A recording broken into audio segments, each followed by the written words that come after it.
Therapists are trained to use different art mediums, such as color and texture, to know how to use the therapeutic process. The American Art Therapy Association's website is a wonderful resource that shows how art can be used in action, whether you're part of the autism spectrum, are part of different communities such as the LGBTQ community or the military, and even goes into different sciences, such as neuropsychology and trauma. This then leads us to how art affects the brain and its brain functions. Let's look at 2 key points, the prefrontal cortex and the limbic system. The prefrontal cortex allows you to feel empathy and logic, while the limbic system kicks in during fight or flight and is triggered when you are feeling, am I safe? Now, in stressful or traumatic situations, the limbic system takes over and causes the prefrontal cortex to shut down. However, you can use art to stimulate your prefrontal cortex, keeping your brain healthy. Then strive to find aesthetically pleasing imagery is a part of our primal DNA. Think back to caveman times, where they were constantly under intense amounts of stress. Let's say being chased by a large animal.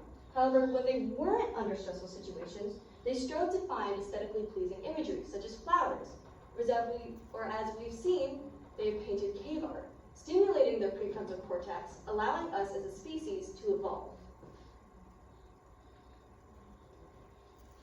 Art is often affiliated with feelings, while neuroaesthetics is the study of how art affects the brain. Renowned neuroscientist Samir Zeki, father of neuroaesthetics, did a study by showing people both aesthetically pleasing and unpleasing imagery, and did brain scans to show how their brains reacted. The American Association for the Advancement of Science commissioned artist Ted Myers to create an exhibit to show the healing power of art. In the following exhibit, he portrayed and took scars that were both emotional and physical and turned them into beautiful pieces of art to show the healing process.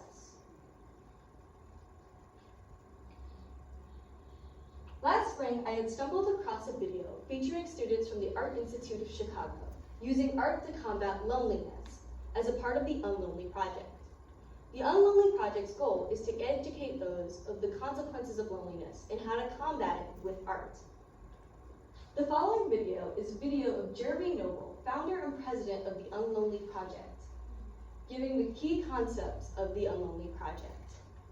Part of what we promote in our programming is to do 3 things. First, to make art, then to share that art with someone else, and then the third is to have the other person receive that art in a kind of active, curious way. What are you thinking about? What is this art doing for you? And when you do that, it's like closing the electric circuit, and people are connected. The arts are powerful. Now I'm going to share with you how I've applied all 3 of these aspects to make, share, and receive art as a part of my personal journey.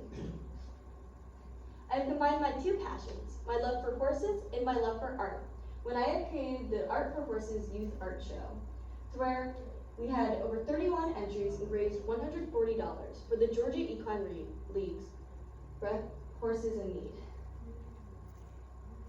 I have shared and sold my art at various Marietta art walks, to where they were either tiny pins to large acrylics, and all the proceeds from my art walks were then used to fund my classes at the Senior Center. I have taught 3 classes at the Paulding County Senior Center, creating and sharing over 34 pieces of art, whether they be drawing or acrylic painting.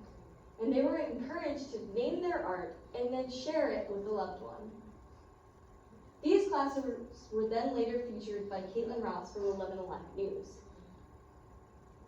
I was able to turn STEM into STEAM by adding an element of art when I was featured on the Georgia 4-H's Facebook story for making 150 tiny galaxies at Spooky STEM Night at Pole Elementary. Throughout my 4-H career, I have showcased my art in many fairs, such as the Georgia National Fair for the last 6 years, the North Georgia State Fair for the last 8 years, and the Cherokee Fair for 3. On the 30th anniversary of the North Georgia Fair, it hit a new record for attendance of 565,533 attendees. If we make the conservative assumption that 1% saw my exhibit on mindfulness art, that would have reached 5,655 people.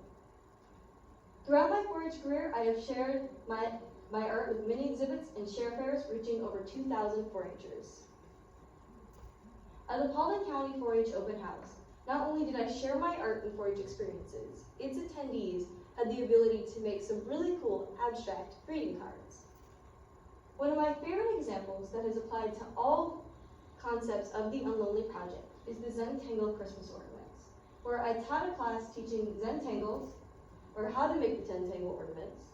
Then the 4-Hers had to make the ornaments together and share experiences while making them, and then they were delivered to the Kimberly Assisted Center, where they received them as Christmas presents.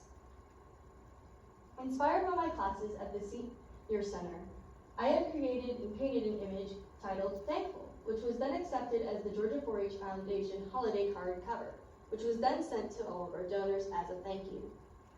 Today I have talked about the healing power of art through casual art, art therapy, art and brain functions, neuroaesthetics, the Unlonely Project, and how I've applied all of these to my own personal journey. Thank you for watching my presentation, and I hope you will apply art to your life and create art for your loved ones. Thank you for your time.